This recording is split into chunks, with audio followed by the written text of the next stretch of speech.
partners that any unnecessary bureaucracy or delays are not happening here. Losing this stretch of the 10 freeway will take time and money from people's lives and businesses. It's disrupting in every way. Whether you are talking about traveling to and from work or your child care plans and the flow of goods and commerce, this will disrupt the lives of Angelenos. So I will not settle for anything other than a rebuilding plan and a timeline that becomes a new model for speed. So I'm taking a three-pronged approach. Number one, ensuring that we are coordinating a comprehensive plan from the city's traffic center and our emergency operations center to address the traffic impacts of this closure with our local, state, and federal partners. Getting the 10 freeway up and running as fast as possible and bringing accountability to that effort. And finally, providing update and detailed information to ensure that our communities and commuters are well informed every step of the way. You might have heard from us last night. We reached out to people. We took extra steps to reach out to people. There was a wireless emergency alert that you probably received last night. We did announcements on Nextdoor. I even did an Instagram Live. The impact on all travelers, you can check your travel navigation apps, and we would encourage employers, if it is at all possible, to have your workforce work remotely. I want everyone to understand that we were acting urgently and we will not stop. I want to make sure that the city upholds our end of the bargain. To Angelenos, the most important things that you can do this morning are, first, check your commutes. Unless you have to enter downtown, stay on the freeways. There will be clear signage routing you around the closure, and those routes are the best way through. If you have to pull onto surface streets, make sure you visit emergency.lacity.gov to be aware of the surface street routes that we have established to move traffic in the best way. Please also consider transit. You can find that information at metro.net or call 511 to find the route most convenient for you. If people remember when the earthquake collapsed the freeway in Northridge several years ago, 10 miles of the 405 was closed for Carmageddon, if you remember that. When LA faced a hurricane a few months ago, the combination of Angelenos working together and the city acting urgently, strategically, and with accountability, it avoided chaos. We know how to do this in LA, so let's do it again and work together. We came together a few months ago during the hurricane, a completely unexpected weather event. And obviously this emergency was completely unexpected, and so I call on all Angelenos to stand together, to be informed, and to take the appropriate action. Thank you very much, and now I'd like to call on the Secretary of California State Transportation Agency, Tokes Amashaikan. Thank you, Mayor. Appreciate your leadership and partnership in this effort. Good morning, everybody. Again, I want to start off with three brief things before I get into some quick information on our side of things on traffic from the state. Number one, this is the top priority for Governor Newsom. Governor Newsom was here all day yesterday with the mayor on the ground, and as all of you know, he declared a state of emergency on this issue. He's reached out to our federal partners to make sure that we get all the resources, any resources we need, and any hurdles that we may have related to process or environmental issues or financial issues to getting this roadway back open. He said it's absolutely top priority, and that means everybody in state government, it's all hands on deck for all of us to make sure that it happens. Number two, the state fire marshal is going to complete its investigation this morning. This is a part of CAL FIRE. That investigation, once it's complete, we will have a better sense of what actually led to this incident.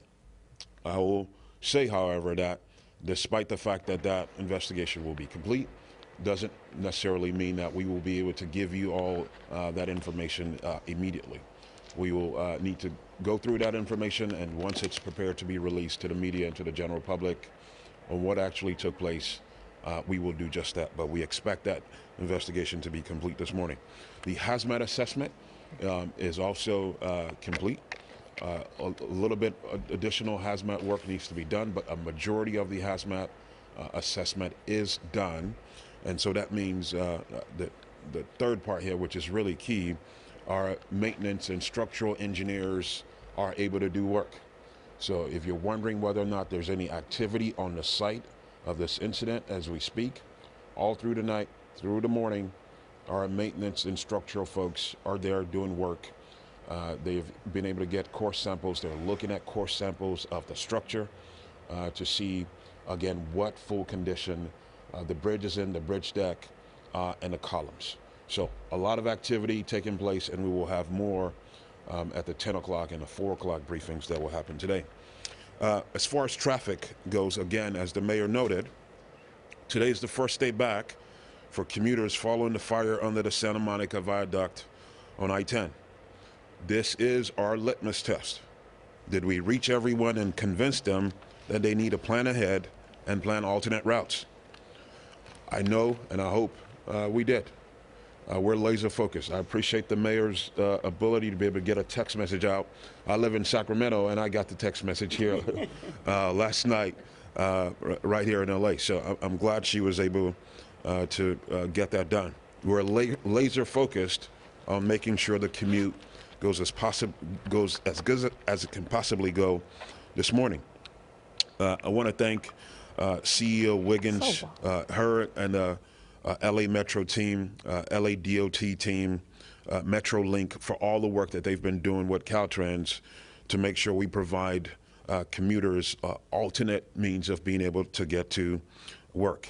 We know, as the mayor mentioned, there are 300,000 people who normally travel the I-10. It's one of the busiest freeway corridors in the entire country. And so we want to make sure, again, that people have those options available to them as long as this roadway closure exists. Check your mapping services before you leave home.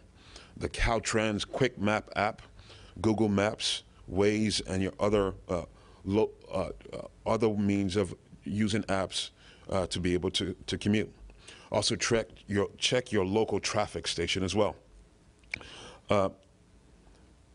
Caltrans, again, the mayor and I were here late yesterday encouraging the need to use transit to take the 5, the 110, and the 101 around the closure, or to telework if possible.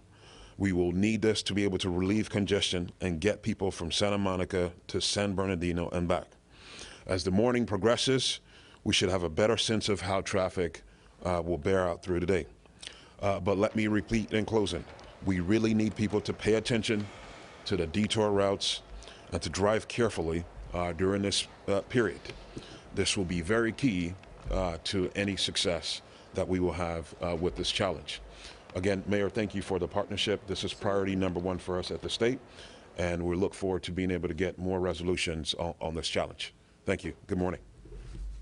Oh, up next, LA Department of Transportation General Manager Laura Rubio Cornejo. Laura? Good morning. Good morning. Thank you, Mayor. Thank you, Secretary Mishakin. Good morning. My name is Laura Rubio Cornejo. I'm the General Manager of the Los Angeles Department of Transportation.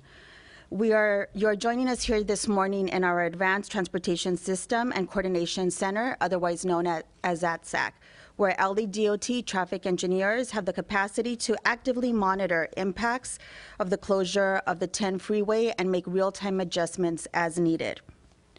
Our teams have been working hard throughout the night and ensuring that the major closures have minimal impacts on travel times. And that said, Angelenos should still prepare and plan ahead in advance of this week's commute. First, let me reiterate that if you are traveling in or around downtown Los Angeles, your best option is to travel by public transit. consider taking the Metrolink system, the Metro, or another local public transit service provider. You can plan a trip by using the Metro Trip Planner on metro.net.